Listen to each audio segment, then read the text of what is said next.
السلام علیکم ورحمۃ اللہ وبرکاتہ۔ جی سامعین، آج کا ہمارا ترجمہ سورہ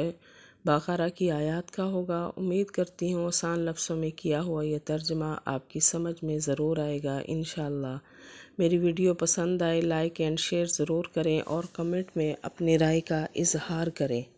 چینل پر نئے ہیں تو چینل کو سبسکرائب کریں۔ بسم اللہ الرحمن الرحیم۔ الذین آتیناہم الکتاب یتلونہ حق تلاوتہ، وہ لوگ ہم نے دی ان کو کتاب، یتلونہ وہ پڑھتے ہیں اس کو، حق تلاوتہ جس طرح کی اس کی تلاوت کا حق ہے یا پڑھنے کا حق ہے، یعنی اپنی کتاب کی عزت کرتے ہیں، اپنے کتاب کے حکموں کو پورا کرتے ہیں، یعنی جس طرح اس کو پڑھنے کا حق ہے اس کو پڑھتے ہیں۔ وہ لوگ ہم نے دی ان کو کتاب، وہ پڑھتے ہیں اس کو جس طرح کے پڑھنے کا حق ہے۔ اولئک یؤمنون بہ، یہی وہ لوگ مومن ہیں، یعنی یہ لوگ مومن ہیں جو اس کتاب پر ایمان لاتے ہیں، یہی وہ لوگ مومن ہیں۔ ومن یکفر بہ، اور جو کوئی کفر کرے گا اس کے ساتھ، فاولئک ھم الخاسرون، تو یہی وہ تباہ ہونے والے ہیں، یعنی جو اس کو کتاب کا کفر کرے گا، اس کتاب کو نہیں مانے گا تو وہی تباہ ہوں گے، اور جو کوئی کفر کرے گا اس کا، پس یہی وہ تباہ ہونے والے ہیں۔ یا بنی اسرائیل اذکروا، اے بنی اسرائیل تم یاد کرو، نعمتی التی، میری وہ نعمتیں، انعمت جو میں نے انعام کی، علیکم تم پر، وانی اور بے شک میں نے، فضلتکم فضیلت دی تم کو، علی العالمین تمام جہانوں پر، یعنی یہاں پہ پھر بنی اسرائیل کا ذکر آ گیا ہے کہ میں نے تمہیں ہر طرح کی نعمت دی، جو جو تم نے مانگا میں نے دیا، اور نبی کریم صلی اللہ علیہ وآلہ وسلم کی امت آنے سے پہلے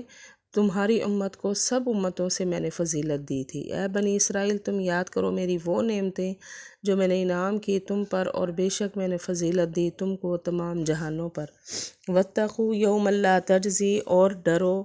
یومن اس دن سے، لا تجزی نہ کام آئے گا، نفس کوئی نفس، عن نفس کسی بھی نفس کے، شیئن کچھ بھی، یعنی کوئی بھی ایک دوسرے کے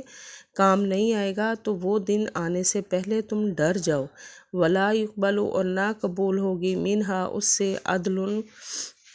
کوئی نہ قبول کیا جائے گا اس سے کوئی بدلہ، ولا تنفعھا، اور نہ نفع دے گی اس کو کسی کی سفارش، یعنی ایسا دن آنے سے پہلے ڈر جاؤ، نہ تم کسی کے کام آ سکو گے، نہ تمہارا بدلہ قبول کیا جائے گا، اور نہ تم کسی کی سفارش کر سکو گے، ولا ھم ینصرون،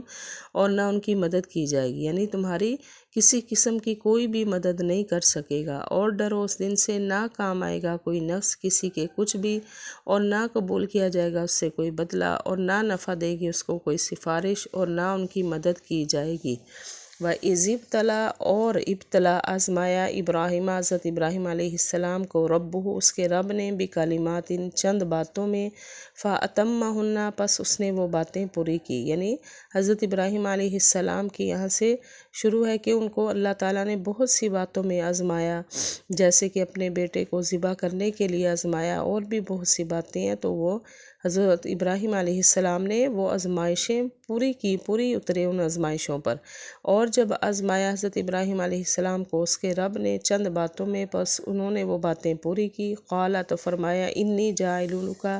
بے شک میں بناؤں گا تجھ کو، للناس لوگوں کا امام، یعنی جب ہر طرح کی بات پوری کی تو اس کے بدلے میں اللہ نے لوگوں کے لیے ان کو سردار بنا دیا، کہا بے شک میں بناؤں گا تجھ کو لوگوں کا سردار۔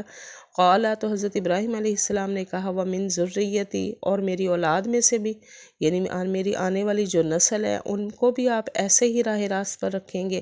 قال فرمایا، اور میری اولاد میں سے، قال تو اللہ تعالیٰ نے فرمایا، لا ینالو نہ پہنچے گا، عہد الظالمین میرا وعدہ ظالموں کو۔